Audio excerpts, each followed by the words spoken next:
Hello, welcome to the latest episode of Harmonious World. My name is Hilary Seabrook. If this is your first time listening to Harmonious World, then welcome. If you're a returning listener, then thank you, and especially thank you if you're one of my big supporters. So you can support me just by sharing the episodes, rating them, reviewing them, but also buy me a coffee. You can support me on Patreon, or you can subscribe on Harmonious World, or even indeed on Substack. All of these places you can find me and my work. So thank you to everyone who has done that so far and continues to support me. It's really good. There's something special about being an independent podcaster. Anyway, on to this week's episode. I am delighted. I'm speaking once again to Peter Manning Robinson, who I spoke to in 2021. What you're listening to now is Pure Heartbreak, and he will tell us all about his music. So thank you for joining me. Hey, there you are. Unbelievable. Oh, how great to see you again. I've only tried this about 200 times. I know, but you've been going through some stuff, haven't you? Uh, that's one way of putting it. Yes, I have. Yeah, yeah. So I am absolutely delighted that we've made it this time. So thank you. Oh, and thank you. You've been very patient and to put up with the craziness that's been going on. Yeah. Okay, I see you're sitting at your piano. I am. That How fantastic. when all else fails, I go to my temple of joy here. Yeah, absolutely. Well, let's talk about all of the music that you've got coming out. So when is Excursions coming out? We are guessing that Excursions will come out sometime in the fall. We're juggling not only the music videos and the success that these last two have had, but my collaborator Klaus Hoke, who you're sort of familiar with, right, Klaus? Yeah. Right? So we're actually doing a feature film in the summer that I'm co-producing that he wrote. Wow. And so it's a plethora of fantastic combination of creativity, and I'm just I'm very happy and very blessed that I've got these things going on. Yeah, fantastic. And so in the feature film, will that include your music? We would assume so. But I get to co-produce it. The script that he wrote is it's very personal to him. It's a subject I've never heard of before. And so we're doing it on a shoestring or half a shoestring, but I think it's going to be, it'll be very powerful, and I'm really looking forward to it. Fantastic. Oh, well, I look forward to hearing more about that. Let's talk about the music that's on Excursions and what you've been up to, because you've released two videos. So Pure Heartbreak was one, and what's the other one? Bent Out of Shape that came out about 2 weeks ago. Ah, right. And it's really interesting, Hilary, because you've been familiar with a lot of my previous work that's involved my invention, the refractor piano. And a lot of it is, let's say, off the beaten path. And over the last 2 years, with everything that's been going on, not only with me personally, but in the world at large, it's getting very sad, that people, that these horrible things were happening all over the world, happening in my city, happening to people that I knew and loved. And I found myself gravitating away from the refractor piano and just to my solo acoustic piano. And I found myself writing and creating these pieces that I would have thought, well, this is kind of simple for me, and but yeah, this is kind of nice and it's beautiful and it's evocative and I don't know, let me keep going with it.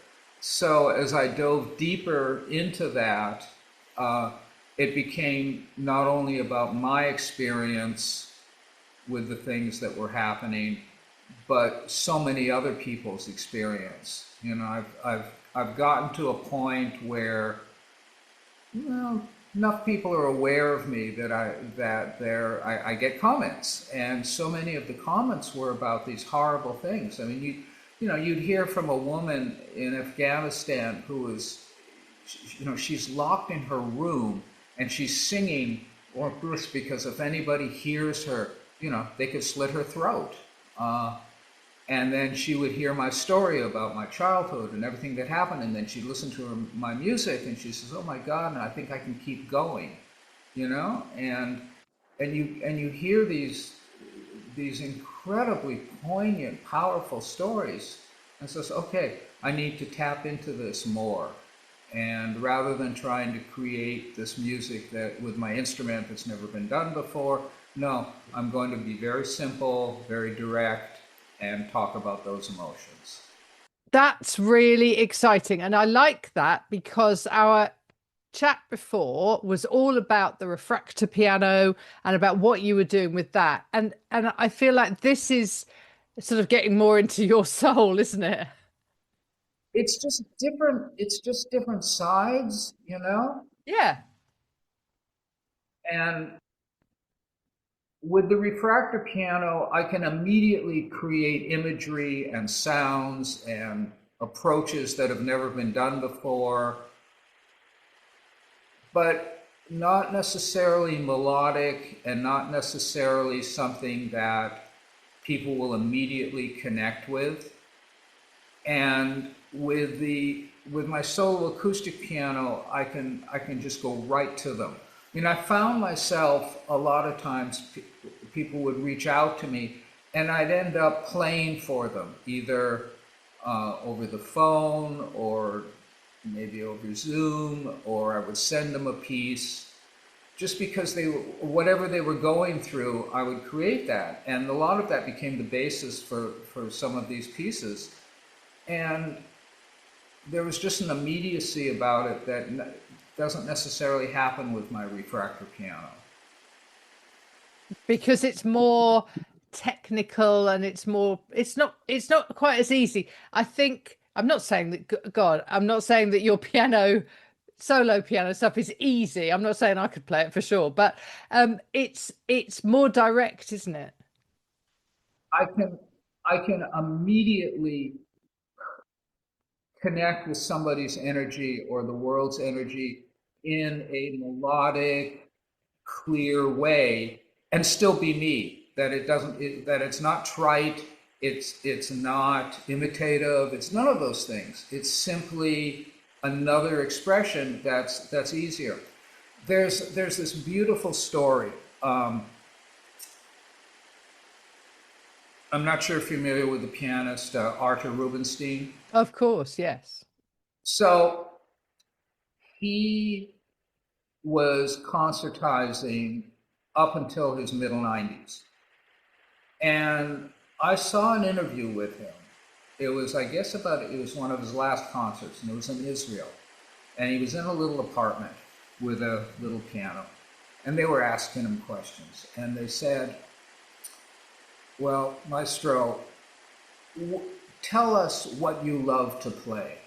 And he says, "Oh, I love to play anything, but here's some Rachmaninoff." And so he sits down and, this guy's in his mid-90s and just, and there's a few mistakes. And he says, "Oh, and I know there's a few mistakes, but, I still play. But, there's this composer, well, he's not very well respected, and people think his music is simple, his name is Schubert, but I like these sometimes, and here, I'm going to play you a very simple Schubert lieder." And he sits down, and he plays this piece, and I'm bawling, as I'm watching this thing. And he just went right to the heart with this piece. And all of a sudden, I started realizing, okay, there's this part of me that I don't share with a lot of people, and I can express it through my music, my appreciation for everybody and everything that's happened to me and where I am, but also the sadness of what's been going on. And I always remember that story because I didn't set out to create the music like that. But then, you know, when the first video came out, I remembered that experience and was, oh right, yeah, I'm having the same experience that this man had like 30 years ago. You know. Yeah.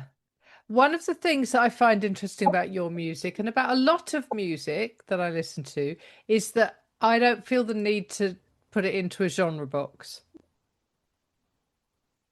This is true.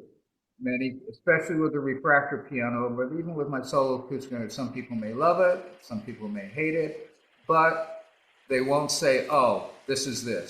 that."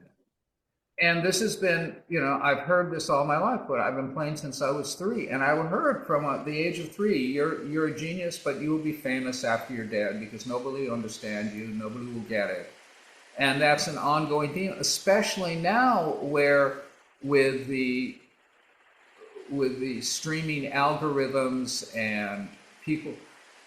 I'm so blessed that I've connected with the with Krishona of May Agency, who's now my new agent and handles a lot of stuff, and then another woman, Lucy LaForge, who's handling my social media, because they love it and they say, we don't care if there's no algorithm, we're going for it. And that's exactly what happened. As soon as I got with them and Pure Heartbreak came out, it was like boom, you know, and and they had the intestinal fortitude to say, you know what, we don't care about algorithms, we don't care what anybody says, we're going for it.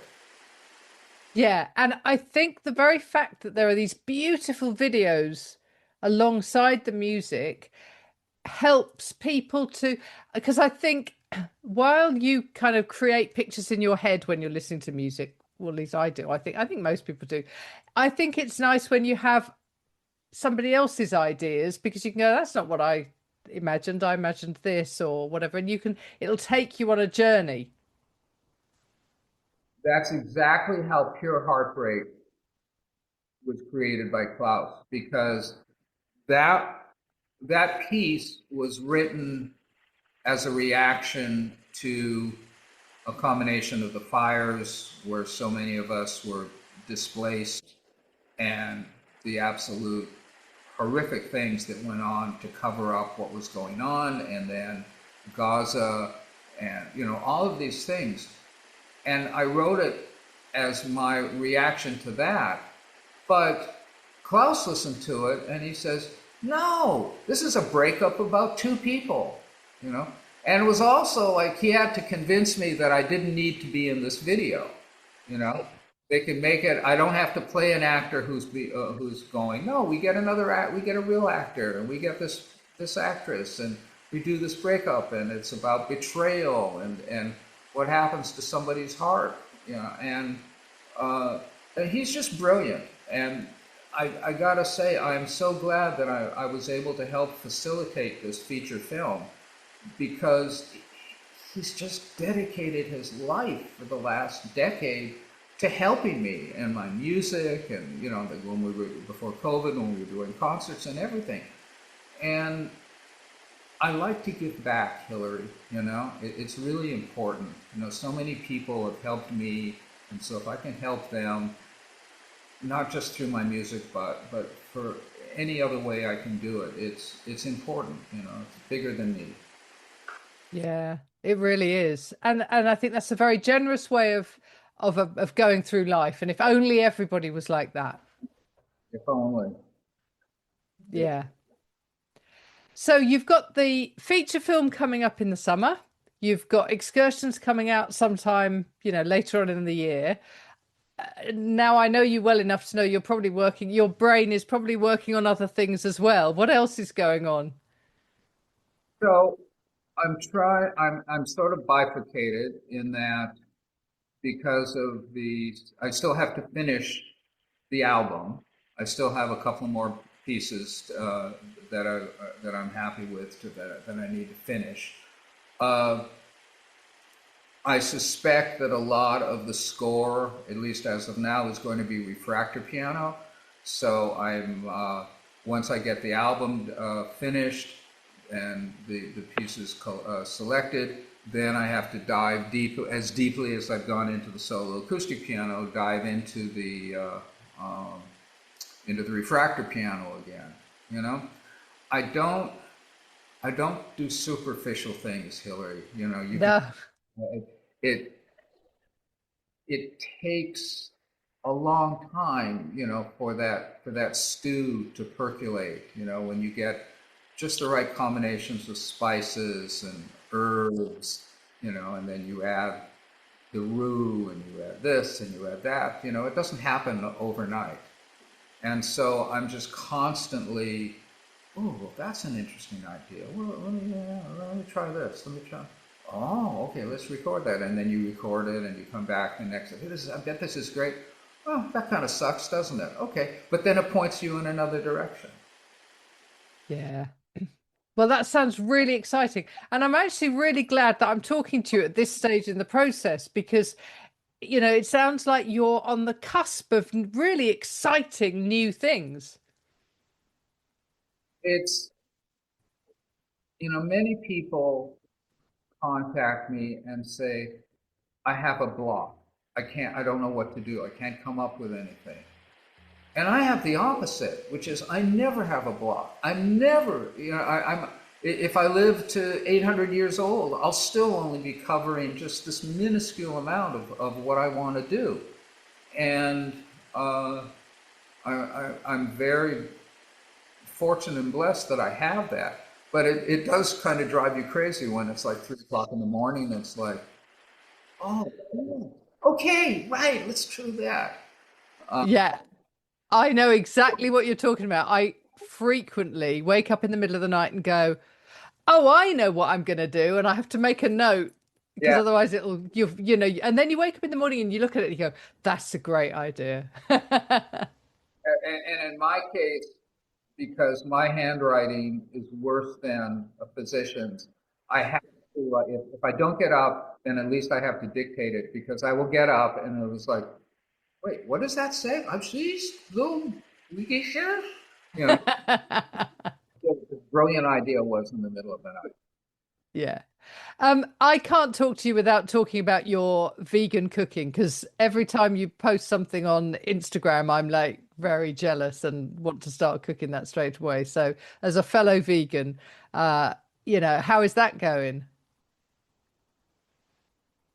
It's just like music. And I'm sure you find this, Hillary, where like I never use recipes. And, I can be, sometimes I'll see something online or I'll read something and go, huh, well, that could be interesting.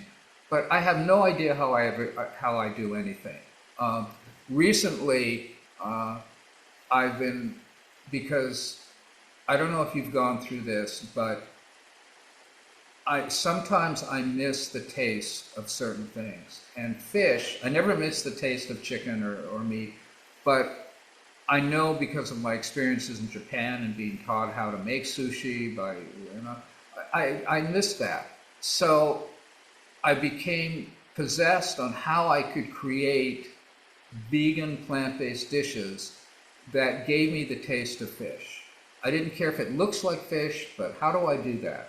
And then you start experimenting with, well, let's see, fish, if they're not eating other fish, what are they eating? Oh, they're eating seaweed, they're eating kelp, right? There's a taste of the water because it's, if it's not polluted with horrible toxic things, there's a salty taste in there. And then I just started coming up with combinations of seaweed and nori and different spices. And then, okay, what can I use? Well, here, artichoke hearts. That kind of a has a texture that's a little bit like crab. Well, let's mess around with this. And, I can take this tofu and I can mold it and then I can steam it and then I can braise it and then here we can put this on it and then we can wrap it in rice paper and then we can very slowly broil it or we can roasted, and so it's just become a part of my life, you know. Yeah. It's really interesting because hearing you talk about cooking like that, it's just how you talk about music. It's like, what if I take this and I add a little bit of this? What will it sound like? And that's exactly how I imagine you sitting at the piano or, wherever. It's the Taoists say, sit, let your mind go empty, let your heart go empty. Something will come in to fill it. That's where you start. And Yeah. so often, that's what I do at the piano. But halfway through working at a piece, I'll get an idea for a recipe. Or I'll be working on a piece and it's like, well, this isn't going so well, is it? All right, I haven't eaten for a while here. Let me make something. Okay, I'm going to make a simple stir fry. Uh-huh. Ah, that's it. I know what I got to do. And you go running back to the piano. Um, so creativity is everywhere, and I don't make a differentiation between music and food and anything else that one does. And I think that's the way for humans in general. I think everyone has some kind of creative juices, some kind of nugget inside of them.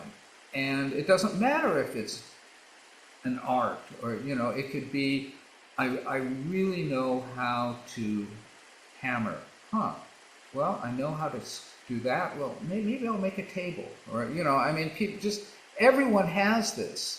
And the idea that somehow artists are above all of it, I think is a misnomer that Yeah. needs to tap into that. Yeah. I agree. I agree. I think everyone's got something in them. And I don't believe it when people just go, oh, I'm not bothered about whatever happens, whatever. I don't believe them. I think they just haven't found their thing yet. Or they don't believe it. Yeah. It's like my late brother, he was very much into mechanics, and at a very early age, he actually became part of Ferrari America racing team. But because of things that happened to him as a child, similar to me, he didn't have the confidence, and so he was constantly comparing that to something bigger, and then it sort of consumed him. And I've seen that with so many people. Yeah. If you love something, cherish that and let it grow. you know? Yeah, definitely. Oh, Peter, it's such a pleasure to talk to you. Thank you so much. Well, all right, so what's the last thing you cooked? Oh, do you know what I made today? Right. I used to love years and years when I was a child, I used to love scrambled egg and tomato. And somebody introduced me at age, a while ago to scrambled tofu.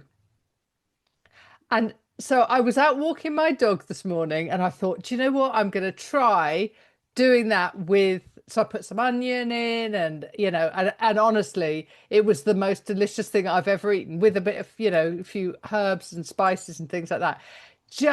And it reminded me of one of my favorite things when I was young. And I'm never going to eat eggs again, but I don't have to. Hey, that's like me and fish. I don't have to. I can create the sensation and the memories without it. Try next time, take a little bit of chickpea flour, a little bit Ah, of coconut, unsweetened coconut milk, and make just a little bit of a sludge, and then you mix that with the tofu, uh, and it'll become a really great basis for an omelet, for a frittata. So I will do right. it a lot of times. Yeah, yeah, yeah, yeah. I will try that. Thank you. Oh, honestly, it's such a pleasure talking to you.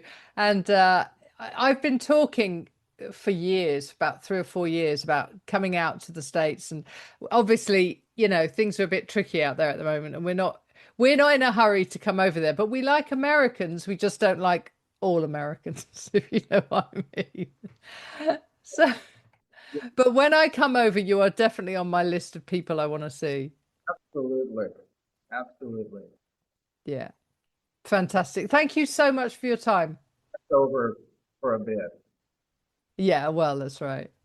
Yeah, definitely. Fantastic speaking with you again. I've missed it. So, yeah, absolutely. It's been such a pleasure. It's just, and I know every time you pop up on my Instagram, or, when your PR girl messaged me about having this chat, and I was like, it's just such a joy. So thank you. About how many times we've gone back and forth over the last couple of years. I know, crazy. Yeah. Yeah. All right. So we have to do Brilliant. a lot sooner than the last one. Absolutely. Let's speak to you soon. All Yeah. right. Thanks so much, Hilary.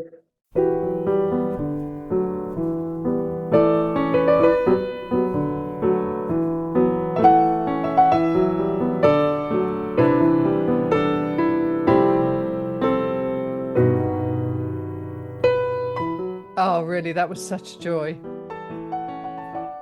And I hope you've enjoyed listening to my conversation with Peter. He is such a good man. He's one of those creative artists who just is so inspiring, so inspiring. And what you're listening to now is Bent Out of Shape. So thank you for listening in, and I hope you have a very, very good week. Thank you for joining me on Harmonious World.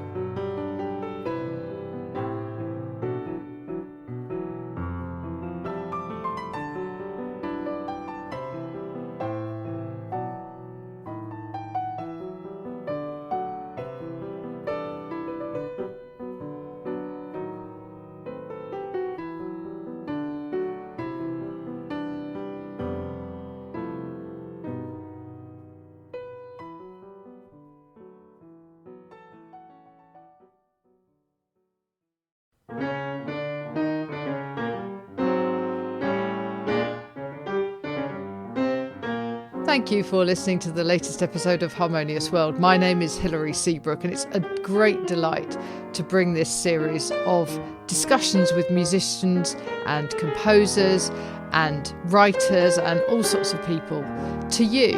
Obviously, there's no point in having a podcast if people aren't listening, and I'm very grateful to my listeners for doing so. Thanks also to Joe English for composing and performing this new theme tune. So wherever you get your podcast, you can leave a review.